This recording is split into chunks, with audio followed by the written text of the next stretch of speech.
दरवाजे तक पहुंचाना भी हमारी जिम्मेदारी है। और एक बात याद रखना, ये जो अजान होती है, अजान, ये अजान के अल्फाज कहां के आए हुए हैं? अल्लाह की तरफ से नाजिल किए हुए ये अल्फाज। अल्लाह रब्बुल इज्जत का मुनादी एक दिन में 5 मरतबा कहता है, हैया अलस्सलाह, आओ नमाज की तरफ। जाहिर सी बात है, आप किसी को कहीं भी बुलाएंगे कि फलां काम की तरफ आओ, तो आप पूछेंगे ना कि इसका फायदा क्या है, इससे मिलेगा क्या? तो नमाज के बारे में बुलाने वाला बुला रहा है, अल्लाह का मुनादी आवाज लगा रहा है, आओ नमाज की तरफ। आदमी के दिल में ख्याल आ सकता था, नमाज पढ़ेंगे तो क्या मिलेगा? फौरन जवाब आ रहा है, हैया अलस्सलाह, हैया अलल फलाह, नमाज की तरफ आओगे तो अल्लाह तुम्हें कामयाबी अता फरमाएगा। यानी नमाज में दुनिया की भी कामयाबी है, नमाज में आखिरत की भी कामयाबी है। नमाज ऐसी इबादत है, दुनिया और आखिरत दोनों कामयाब है। बल्कि आपको बताऊं नमाज की बरकत क्या है। नमाज की बरकत यह है, औलाद फरमा बरदार होती है नमाज की बरकत से, बीमारियों का खात्मा होता है नमाज की बरकत से, रोजी में बरकत आती है नमाज की वजह से, चेहरे पे नूर आता है नमाज की वजह से, तकदीर संवरती है नमाज की वजह से। अंदाजा तो करें एक इंसान, मेरे अजीज भाइयों, अंदाजा करो अल्लाह के सच्चे नबी ने फरमाया नमाज से क्या मिलता है। इरशाद फरमाया गया, जब बंदा सजदे में होता है तो अल्लाह और बंदे के दरमियान जितने पर्दे होते हैं वो सब पर्दे उठा दिए जाते हैं। यानी इधर मुसलमान सजदे में गया, उसको उधर अल्लाह मिल गया। तो जिस नमाज की बरकत से अल्लाह मिल जाता है, उस नमाज की बरकत से कौन सी नेमत नहीं मिल सकती। अल्लाह के रसूल ने फरमाया इसलिए, और फिर एक वक्त की नमाज के लिए सिर्फ 10 मिनट का टाइम लगता है। 10 मिनट, 10 मिनट से ज्यादा नहीं लगते। आप कोई भी नमाज ले लें, फजर ले लें, जोहर ले लें, असर ले लें, मगरिब ले लें, इशा ले लें, 10 मिनट का टाइम, और 10-10 मिनट जोड़े तो 5 वक्त की नमाज में सिर्फ 50 मिनट का टाइम। अगर 50 मिनट हम दे दें, दुनिया भी संवर रही, आखिरत भी। आप जो परेशान हो ना, परेशान, मौलाना बरकत नहीं है, ये हो गया, वो हो गया, वो हो गया, और फिर इसने ये कर दिया, उसने वो कर दिया। मेरे भाइयों, किसी ने कुछ किया नहीं किया, अब वो तो आमिर लोग बताएंगे, लेकिन मैं आपको सच्ची बात बताऊं, किसी ने कुछ किया या नहीं किया, अपने करतूत ही ऐसे हैं, करतूत, जिसने हमें बर्बाद किया। कुरान कहते हैं, वमा असाबकुम मिन मुसीबतिन फबिमा कसबत ऐदीकुम, कि तुम पर जो मुसीबत आती है वो तुम्हारे बुरे अमाल की वजह से आती है। अल्लाह तक पहुंचने का जो पहला जीना है, पहली सीढ़ी है, उसको नमाज कहते हैं। जो नमाज नहीं पढ़ेगा वो कभी अल्लाह तक नहीं पहुंच सकता, वो झूठ बोलता है। जो नमाजी नहीं है वो कभी अल्लाह वाला हो ही नहीं सकता। पूरे नमाज, पूरे कुरान में अल्लाह ने, पूरे कुरान में 700 मरतबा अल्लाह ने नमाज का हुक्म दिया। इतनी कसरत से अल्लाह ने किसी इबादत का हुक्म नहीं दिया। एक पूरी किताब में अल्लाह ने, अपनी पूरी किताब में 700 मरतबा फरमाया नमाज कायम करो। नमाज के फवायद, जो नमाज पढ़ेगा सेहतमंद रहेगा, तंदुरुस्त रहेगा, तवाना रहेगा, तकदीर संवरेगी। आपकी बच्चियों को रिश्ते नहीं आते, नमाज के बाद दुआ करके देखिए, अल्लाह का वादा है, फैजा फरगत फंसब व इला रब्बिका फरगब। जब तुम नमाज से फारिग हो जाओ तो दुआ में मेहनत करो, क्या मिलेगा? दुआ में नमाज के बाद मेहनत करो तो क्या मिलेगा? अल्लाह ने पहले बयान फरमा दिया। अल्लाह पाक इरशाद फरमाता है, इन्ना मअल उसरि युसरा, कि बेशक हर मुसीबत के बाद दोहरी आसानी पैदा करेंगे। कब पैदा करेंगे? मुसीबत के बाद राहत कब पैदा करेंगे? फैजा फरगत फंसब व इला रब्बिका फरगब। तुम नमाज के बाद जब दुआ में गिड़गिड़ाओगे, हम तुम्हारी एक मुसीबत पर तुम्हें डबल राहत अता करेंगे, एक तकलीफ पर डबल राहत अता करेंगे। आपको हैरत होगी, हम टेंशन में आते हैं तो होटलों पे आके बैठते हैं, हम टेंशन में आते हैं पार्कों में जाते हैं, हम टेंशन में आते हैं तो मोबाइल लेके बैठते हैं, टेंशन में आते हैं तो किसी से झगड़ा करते हैं, मगजमारी करते हैं। अल्लाह के रसूल अलैहिस्सलाम जब बेचैन होते थे तो क्या करते? जब हुजूर अलैहिस्सलाम पर कोई तकलीफ आती थी तो क्या करते थे? अल्लाह के रसूल जब बेचैन और बेकरार होते थे, वो नबी जो हर बेचैन दिल का चैन, हर बेकरार दिल का करार, हर बेइत्मीनान को इत्मीनान अता करने वाली जात है, जिसकी तस्की से रोते हुए हंस पड़े। जब उस रसूल को बेकरारी होती तो कहते अरहना या बिलाल, ऐ बिलाल मेरी बेकरारी को दूर कीजिए, मुझे राहत पहुंचाइए। बिलाल कहते हुजूर कैसे राहत पहुंचाऊं? फरमाते अजान दो, हम नमाज पढ़ेंगे, अपने दिल को सुकून अता करेंगे। हुजूर नमाज फरमाते नमाज मेरी आंखों की ठंडक है। अब अपनी गुफ्तगू को समेटते हुए एक हदीस पढ़ता हूं, एक ही हदीस पढ़ता हूं, थोड़ी लंबी हदीस है। नमाज पढ़ने से अल्लाह मिले, नमाज पढ़ने से जन्नत मिले, नमाज पढ़ने से हर नेमत मिले। नहीं पढ़ोगे क्या होगा? मुसीबत में रहोगे, परेशान रहोगे। 95% लोग नमाज नहीं पढ़ते। देखो मैं आपको अच्छा मशवरा दे रहा हूं, आपके यहां बरकत नहीं है, मैं किसी और को नहीं कह रहा हूं, अपने आप को कह रहा हूं। आप मेरे पास आओगे और मुझसे कहोगे कि तावीज दे दो, मैं किसी को नहीं, किसी को मैं क्यों कहूं? मैं तो गुनहगार आदमी, मैं किसी पे तनकीद क्यों करूं? लेकिन अगर आप मेरे पास आओगे हजरत तावीज दो, सैयद तावीज दो, अब आपसे मैं पूछता हूं कि जिसके घर से बरकत अल्लाह उठा ले, थोड़ा अकल से काम लो, अकल से, जिसके घर से बरकत अल्लाह उठा ले, तो है किसी की तावीज में इतनी ताकत कि अल्लाह की उठाई हुई बरकत का मुकाबला कर सके? भाई कोई भी हो, ये तो बहुत हकीर आदमी है जो आपके सामने बैठा है। कोई वली हो, कुतुब हो, अब्दाल हो, सब अल्लाह के बंदे हैं और अल्लाह रब्बुल इज्जत की मर्जी पर सब राजी हैं। वली को मानने का यह मतलब नहीं कि हम अहले सुन्नत ये कहते हैं कि अल्लाह जो नहीं चाहता वली चाहता है। अस्तगफिरुल्लाह, ऐसा कभी नहीं हो सकता। वली अल्लाह की मर्जी के खिलाफ कभी नहीं जाता। तो जब अल्लाह बरकत उठा ले, अल्लाह उठा ले, है किसी में ताकत बरकत लाने की? पागल हुए हो? नमाज नहीं पढ़ रहे हो, अल्लाह ने बरकत उठाई, अब तावीज वालों के पीछे फिरते हो, तावीज दो, बंदिश करो, ये करो, वो करो। मेरे भाई, नमाजी आदमी भी तुम्हारे घर में बरकत नहीं ला सकता, नमाजी आदमी का तावीज भी बरकत नहीं ला सकता, क्योंकि आपने नमाज छोड़ी और अल्लाह ने कहा कि बेनमाजी के घर से मैं बरकत उठा लूंगा। उठा लूंगा तो उठा लूंगा, वो अल्लाह है, वो मालिक है, मुख्तार है, वो उठा लिया उसने। अब कौन बरकत ला सकेगा? कोई नहीं ला सके। मशहूर बात है, सच्ची बात, सच बात बुरी लगे तो आपको बुरी लगती रहे और बुरी लगे तो माफ करें, नहीं माफ कर सकते तो बुरी लगती रहे। मेरे भाई, गौस पाक भी गौसे आजम, जिनको हम गौसे आजम मानते हैं, सुन्नी लोग, अहले सुन्नत, अहले इस्लाम, आशिकान रसूल, गौसे आजम, उनके पास एक आदमी आया, कहा हजरत मेरे घर में बरकत नहीं, कोई तावीज दो। गौस पाक ने उसको तावीज नहीं दिया। गौस पाक ने फरमाया बेटा अपने घर के दरवाजे पे पर्दा लटका दो। तावीज नहीं दिया, क्योंकि गौस पाक जानते हैं अल्लाह उठा ले तो कोई नहीं ला सकता। और गौस पाक से बड़ा उनके दौर में तौहीद का ऐलान करने वाला कौन था? ये हम लोगों पे इल्जाम है कि हम अल्लाह के मुकाबले में वलियों को खड़ा करते। कैसे खड़ा करेंगे भाइयों? बादशाह के मुकाबले में रियाया कैसे खड़ी हो सकती है? अल्लाह बादशाहों का बादशाह है। जो हम लोगों के बारे में कहते हैं कि हम वलियों को अल्लाह के मुकाबले में, अल्लाह के मुकाबले में जो किसी को भी खड़ा करे वो काफिर है। अल्लाह से मुकाबला हो ही नहीं सकता।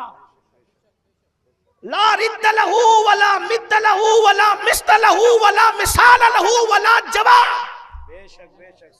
अल्लाह की कोई मिस्ल नहीं है, उसकी कोई जिद नहीं है, उसका कोई मुकाबिल नहीं है। हमारा अकीदा है हर अल्लाह का वली अल्लाह का बंदा है और वली से जो भी फायदा पहुंचता है वो अल्लाह की मर्जी से पहुंचता है। वली बेटा दे, वली औलाद दे, वली रिस्क के लिए दुआ करे, ये सब अल्लाह की मर्जी से होता है। उसको एक बात समझ ले सिर्फ, चले मैं इसको आसानी से समझाता हूं। देखिए, तो जब अल्लाह ही सब करता है तो फिर इसको वलीउल्लाह की तरफ क्यों मंसूब करते हैं हम लोग? वो समझ लो थोड़ा सा। हालांकि उन्वान नमाज है, लेकिन बात बीच में आ गई तो आपको कंफ्यूजन नहीं होना चाहिए। देखिए, अभी बारिश बरस रही थी, तो क्या बरस रहा था? जो आपको समझता है बोलो, बच्चे बोल रहे हैं, आप भी बोलो, क्या बरस रहा था? हैं? पानी। आपने क्या कहा? बारिश बरस रही। यही कहा, यही कहते भी हैं। क्या बरस रही थी? उसमें क्या था? बोलो। इसका मतलब इस पानी का नाम क्या हुआ? बारिश। वही पानी नाली में बह रहा है, तो उसको क्या कह दिया? नाली। वही पानी कुएं में है, क्या कह दिया? कुआं। वही पानी दरिया में है, क्या कह दिया? दरिया। वही पानी समंदर में है, क्या कह दिया? और वही पानी बादल में है, तो क्या कह दिया? बादल में भी पानी, बरसता हुआ भी पानी, कुएं में भी पानी, नदी में भी पानी, दरिया में भी पानी, समुद्र में भी पानी, एक ही पानी है। शक्ल बदली, नाम बदला। कभी ऐसा हुआ बारिश बरसी और पानी ना हो, कुआं हो और पानी ना हो, दरिया और पानी ना हो, समंदर और पानी ना हो? कभी ऐसा हुआ? बोले नहीं। पानी एक ही है, शक्ल बदली, नाम बदला। जब पानी नहीं, बारिश नहीं, पानी नहीं, दरिया नहीं, पानी नहीं, समंदर नहीं, पानी नहीं, कुआं नहीं, पानी नहीं, नाला नहीं, पानी नहीं, तालाब नहीं, मतलब एक पानी है। पानी जरूरी है, पानी के बगैर कुछ नहीं, लेकिन नाम, शक्ल बदली, नाम।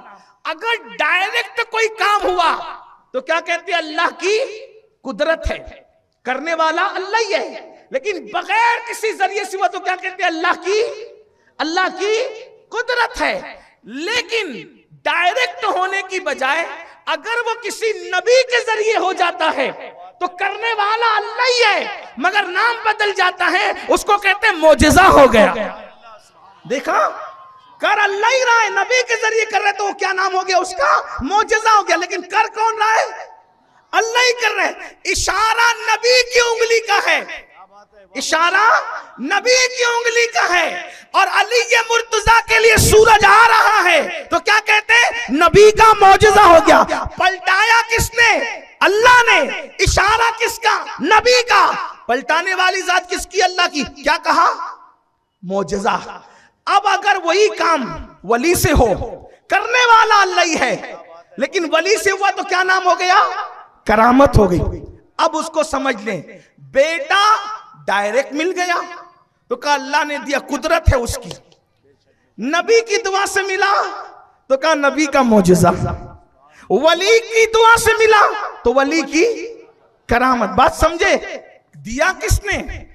अल्लाह ही ने। शक्ल बदली, नाम बदला। अब बात समझ में आई? मतलब बिला तमसील, जैसे पानी के बगैर ना बारिश है, न दरिया है, न समंदर है, न कुआं है, बिला तमसील। अल्लाह के बगैर कुछ नहीं है, बस शक्ल बदलती है, नाम बदलता। अब बात समझ में आई? तो हमसे बड़ा तौहीद वाला कौन है? लोगों को तौहीद समझना चाहिए। तो बात अब समझ में आई। तो मैं अर्ज क्या कर रहा था? तवज्जो। गौसे पाक की बारगाह में एक शख्स आगे कहता है हुजूर बरकत नहीं है। अब वो गौस पाक थी। फरमाया बेटा अपने दरवाजे पे पर्दा लटका दो। अच्छा वो लोग वो कैसे पक्के सच्चे मुरीद होते थे। पीर ने जो कह दिया, अगरचे चुनांचे किंतु परंतु कुछ भी नहीं था, पीर ने कह दिया, जाके लगा दिया दरवाजे पे पर्दा लटका दिया। और खुदा का करना बगैर वजीफे के, बगैर तावीज के, बगैर कुछ किए हुए पर्दा लटका, बरकत शुरू, बरकतों का नुज़ूल शुरू। आके अर्ज़ करने लगा हुजूर ये पर्दे का राज क्या है? कि आपने कहा पर्दा लगा दो, पर्दा लगा और बरकत आने लगी। आपने फरमाया अल्लाह के बंदे, तू नमाजी, तेरी बीवी नमाजी, तेरे बच्चे नमाजी, लेकिन तेरा घर रोड पर है, रास्ते पर है। तो वहां से जो बेनमाजी लोग गुजरते हैं ना, तो उनकी नजर तेरे घर में पड़ती है। और जब बेनमाजी की नजर तेरे घर में पड़ती है तो वो बेबरकती का असर तेरे घर में आता है।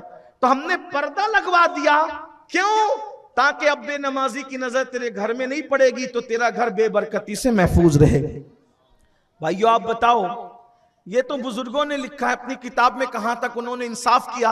लेकिन आप मुझे बताएं, अगर बेनमाजी की नजर पड़ जाए तो बरकत वहां से रूठती है। जिस घर में पूरा घर के घर बेनमाजी हो, और फिर हम कहां जा रहे हैं, बहनें कहां जा रही, हजरत तावीज दीजिए।